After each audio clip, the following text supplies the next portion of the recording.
Hello guys, welcome back to my channel. So आज के इस वीडियो में बताने जा रहा हूँ कि कैपजेमिनी का ऑफिस कल्चर और एम्प्लॉय एंगेजमेंट कैसा होता है। ना कि ओनली सिर्फ कैपजेमिनी ऑफिस का ये प्रोसेस, ये स्टेप्स अगर बाकी कंपनीज में भी फॉलो करेंगे तो आपको सेम ही रिजल्ट आएगा। और इस वीडियो का पर्पज़ ये है कि अगर आपको कंपनी में सस्टेन करते करते कुछ प्रॉब्लम आ रहा है या फिर एग्जैक्टली हमें किसके पास जाना चाहिए अगर हमें प्रॉब्लम है, तो अ, मतलब बहुत सारे लोग होते हैं जो हम उनके अंडर आते हैं, बट हमें पता नहीं होता है कि वो कहाँ पे, मतलब उनका अथॉरिटी क्या है और वो कौन से राइट्स उनके पास है। तो हमारा प्रॉब्लम हम किससे सॉल्व कर सकते हैं। और बाद में ये है कि कंपनीज में काम कैसे चलता है या फिर एम्प्लॉय एंगेजमेंट कैसा होता है, ये आपको मैं यहाँ पे बता देने जा रहा हूँ। तो सबसे पहला पॉइंट है कि after entering a company make sure you should able to create your own contacts और नेटवर्क्स।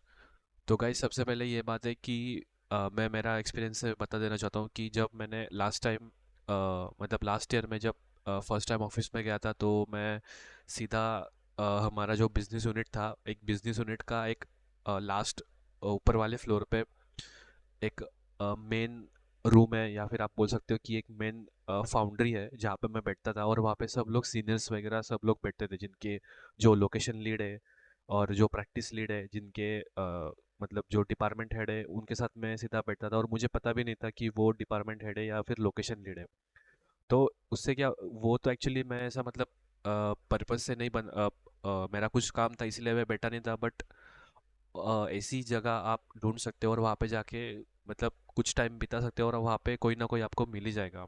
आपके यहाँ पे भी आप कंपनीज में देखो कि जहाँ पे सीनियर्स लोग बैठते हैं वहाँ पे बैठने का ट्राई करो। और ज़्यादातर देखा जाए तो वो लोग काफ़ी हम्बल होते हैं, हेल्पफुल होते हैं, वो कुछ ना कुछ आपको रास्ता बता ही देंगे। तो इस तरह से आप इंगेजमेंट कर सकते हो सीनियर लोगों से, और नेटवर्क और कांटेक्ट इस तरह से आप बढ़ा सकते हो। और एक दूसरी स्टेप ये है कि मैंने एक साल में ये जाना है कि कॉन्टैक्ट्स कैसे बनाते हैं। तो सबसे पहले आपको आपका N+1 मालूम होना चाहिए। N+1 ये एक ऐसी चीज़ है जो कैपजेमिनी में सिर्फ फॉलो होती है। N+1, N+1 क्या होता है कि वो आपका परफॉर्मेंस रिव्यू करता है, आप प्रोजेक्ट में काम कैसे कर रहे हो या फिर अदर एक्टिविटीज़ आप कैसे कर रहे हो, आपका ऑफिस में इवेंट्स में एक्टिविटीज़ में पार्टिसिपेशन कैसा रहता है, वो आपको सभी चीज़ें ट्रेस करता है। और साथ ही साथ N+1 से आपको खुद होके बात करनी पड़ती है। और यहाँ पे ऐसा होता है ना एमएनसीज में और कॉरपोरेट में कि कोई आपको पूछेगा नहीं, खुद से कोई सीनियर आपको पूछता नहीं है, आपको खुद उनसे जाके कम्युनिकेट करना पड़ता है। तो सबसे पहले अगर आप सीजीए में जाते हो तो सबसे पहले ये काम करना है कि आपका N+1 कौन है। ठीक है, कॉन्टैक्ट्स वगैरह तो बाद में बनते रहेंगे, नेटवर्क बाद में बनता रहेगा, बट सबसे पहले आपको ये जानना है, आपकी खुद की साइड आप क्लियर कर लो कि N+1 आपका कौन है। उसके बाद अप्रूवर आपका कौन है। N+1 और अप्रूवर में क्या फ़र्क होता है कि अप्रूवर कभी कभी हमारे प्रोजेक्ट से रिलेटेड भी होता है, और कभी कभी प्रोजेक्ट से मतलब वो अलग प्रोजेक्ट्स में होता है और हम अलग प्रोजेक्ट्स में होते हैं। तो अप्रूवर चेंज होते रहता है और चेंज होता है कभी कभी। और कभी कभी क्या होता है कि आपका अप्रूवर और N+1 दोनों सेम होते हैं, एक ही इंसान होता है, और वो इंसान हमारे प्रोजेक्ट में होता है, हमारा लीड होता है ऑब्वियसली, हमसे सीनियर होता है। तो अगर आपका ये सब करने वाला एक ही इंसान है तो कोई दिक्कत नहीं आती है।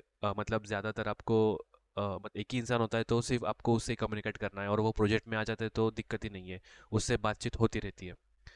तो और और अप्रूवर की अगर हम बात करें तो अप्रूवर का काम क्या होता है कि आप अपना टाइम कार्ड फिल करते हैं सीजी में, या फिर मतलब मैं सीजी के मामले में बता रहा हूँ। सीजी में कैसा होता है अप्रूवर का काम कि नोट वो टाइम कार्ड अप्रूव करता है, आपके लीव आपने जो डाली है, जो छुट्टियां चाहिए होती है, लीव डालते हैं वो अप्रूव करता है। और बाकी सब चीज़ें होती है जो कि मतलब वो उसके हाथ में, अप्रूवर के हाथ में होती है। और अप्रूवर के कुछ चीज़ें ऐसी होती है जैसे लोकेशन चेंज करना, प्रोजेक्ट चेंज करना, प्रैक्टिस चेंज करना, ये सिर्फ अप्रूवर के हाथ में नहीं होता है। उसमें भी बहुत सारे लोगों का हाथ होता है एक्चुअली, बहुत सारे लोगों का अप्रूवल चाहिए होता है। सिर्फ इसका अप्रूवर का अप्रूवल ले लिया तो इतना काफ़ी नहीं होता है। N+1 का भी उसमें सपोर्ट चाहिए होता है साथ ही साथ, और प्रैक्टिस लीड का चाहिए, बिजनेस यूनिट बिजनेस हेड का उसमें अप्रूवर चाहिए, बहुत सारे लोगों का अप्रूवर उसमें चाहिए होता है। तो ये एक बात है कि N+1 और अप्रूवर आपको मालूम होना चाहिए। और तीसरी बात ये कि प्रोजेक्ट मैनेजर और टीम लीड कौन होता है। कभी कभी ये भी होता है कि आपका प्रोजेक्ट मैनेजर, टीम लीड एक ही है, अप्रूवर भी एक ही है, N+1 एक ही है, ये तीनों चीज़ एक ही आदमी है। ये भी कभी कभी हो सकता है। तो प्रोजेक्ट मैनेजर, टीम लीड, ये तीनों चीज़ें आप ध्यान में रख लो कि N+1 अप्रूवर और आपका प्रोजेक्ट मैनेजर और टीम लीड कौन कौन है, ये आपको कैसे भी करके मालूम होना चाहिए। तो सबसे पहले आप अगर कंपनी में जाते हो, ट्रेनिंग ख़त्म करते हो और आप आपका प्रोबेशन पीरियड जो होता है वो ख़त्म करते हो अच्छे से, तो ये चीज़ें सबसे पहले आपको मालूम करनी चाहिए। N+1 approver, project manager and team lead. ठीक है। दूसरा पॉइंट है, after knowing all this things you should communicate with them frequently और रेगुलरली। मैंने जैसा कि बोला था कि प्रोजेक्ट में अगर ये इंसान होते हैं, ये आदमी होता है जो N+1 भी अप्रूवर भी है, तो उनसे बातें होती रहती है और कभी कभी कैजुअली भी बातें करनी चाहिए कि आप कहाँ पे बैठते हो, या फिर कभी कभी क्या होता है कि वो डिफरेंट लोकेशन पे होता है, हम डिफरेंट लोकेशन पे होते हैं, तो कुछ ना कुछ फ्रिक्वेंटली बातें करनी चाहिए। और रेगुलरली बातें कब होंगी, जब वो अपने साथ प्रोजेक्ट में होगा। ठीक है, तो ये सब चीज़ें आपको ध्यान में रखनी है। कम्युनिकेशन बहुत ही इंपॉर्टेंट है इन लोगों के साथ। अगर आपका कम्युनिकेशन नहीं रहा तो थोड़ी दिक्कत हो सकती है आपको आगे। आपका एंगेजमेंट खराब हो जाएगा इसमें, और कुछ नहीं। आपका ही एंगेजमेंट, एम्प्लॉय एंगेजमेंट ही आपका खराब होगा। खराब नहीं होगा बट दिक्कतें आएंगी, खराब नहीं होगा बट दिक्कतें आ सकती है। और तीसरा पॉइंट ये है कि आइडेंटिफाई, ये काफ़ी इंपॉर्टेंट है, मैं ये कहूँगा इस वीडियो में ये पॉइंट काफ़ी इंपॉर्टेंट है। Identify there authority level, how they can help और बी हेल्पफुल टू अस। तो क्या होता है ना कभी कभी कि कुछ लोग बोलते हैं कि नहीं, सिर्फ अप्रूवर का अप्रूवर, तुम्हारा जो अप्रूवर है उसका अप्रूवल चाहिए तो ये काम हो जाएगा, इसमें सिर्फ N+1 का हाथ होता है और किसी का हाथ नहीं होता है। तो ये चीज़ें ना चेंज होती रहती है। N+1 के हाथ में कभी कभी कुछ नहीं होता है, अप्रूवर के हाथ में भी कभी कभी कुछ नहीं होता है, और बाद में मालूम पड़ता है कि अरे प्रोजेक्ट मैनेजर और टीम लीड के हाथ में सब था, और वो दोनों तो मेरे प्रोजेक्ट के ही थे। टीम लीड तो मेरे प्रोजेक्ट में ही है, प्रोजेक्ट मैनेजर भी मेरे प्रोजेक्ट में ही है, मैं इनके पीछे क्यों घूम रहा था। तो ये चीज़ें आपको मालूम होनी चाहिए कि अथॉरिटी लेवल उन लोगों की क्या क्या है। अप्रूवर का अथॉरिटी लेवल किस लेवल तक है, N+1 का अथॉरिटी लेवल किस हद तक है, और उनके राइट्स क्या है। अथॉरिटी लेवल, और एक पॉइंट यहाँ पे मैं ऐड करूँगा, authority level rights and how they can be, how how can they help और बी हेल्पफुल टू अस।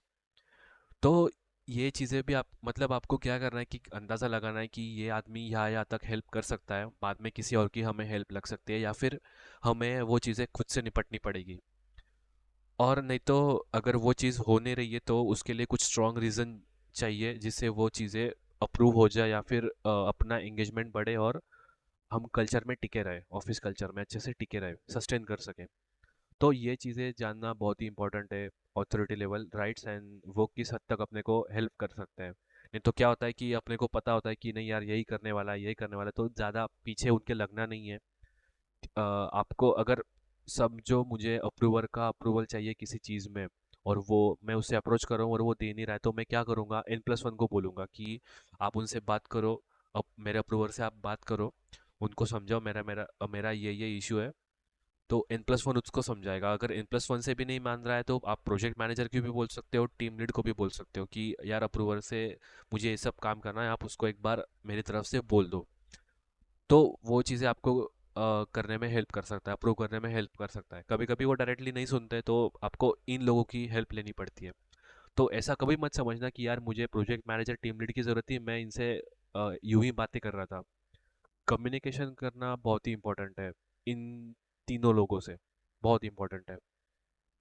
और लास्ट वाला पॉइंट ये है, मैं इस वीडियो में बताना चाहता हूँ कि इसके ऊपर मैं अलग से एक वीडियो बनाऊंगा, जो कि मैंने पहले भी बना चुका हूँ, बट इसके ऊपर और एक मैं अलग वीडियो बनाऊंगा क्योंकि कमेंट उस वीडियो में आ रहे थे, पुराने चैनल में कमेंट आ रहे थे, और ये चैनल मैंने अलग से बनाया क्योंकि वो उस चैनल का कंटेंट अलग था, इस चैनल का कंटेंट अलग है। तो ठीक है, लास्ट पॉइंट ये है कि if you are on bench then try to go to the office every day.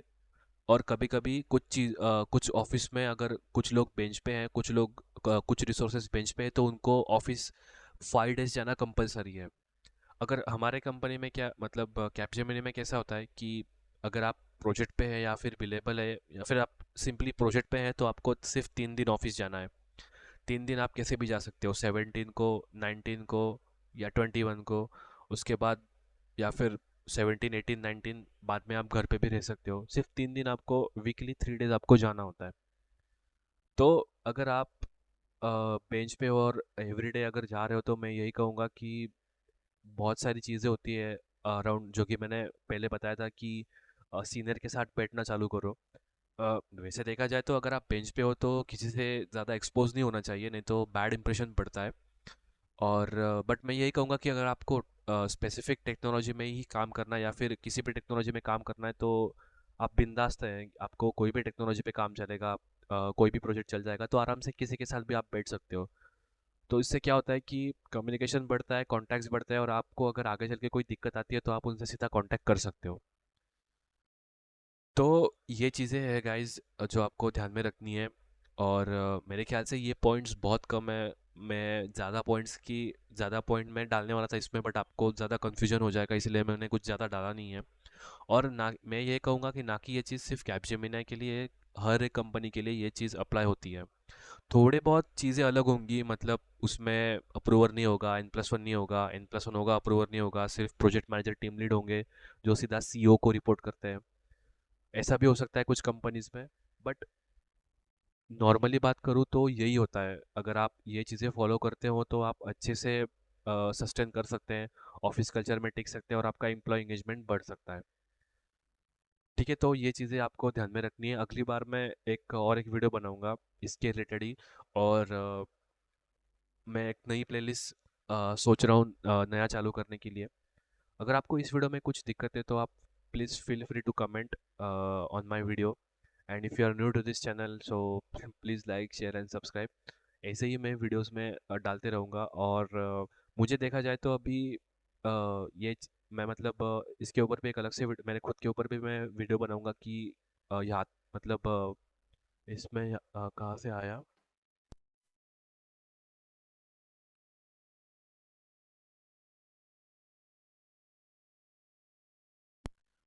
मेरे ऊपर भी एक अलग से वीडियो बनाऊंगा कि मैंने मतलब इसके अंदर कैपजेमिनी के अंदर कैसे आया, या फिर इंटरव्यूज़ वगैरह क्रैक कैसे करते हैं, खास करके इस साल के लिए 2023 के लिए। क्योंकि क्या होता है, मुझे याद है मैंने कैपजेमिनी ज्वाइन किया था 2022 में, और उसका इंटरव्यू दिया था मैंने 2021 में। तो आप देख सकते हो कि बहुत सारा गैप हो चुका है। 2 साल पहले मैंने इंटरव्यू क्रैक किया था, अभी तो मतलब बहुत सारा सीन चेंज हो चुका है।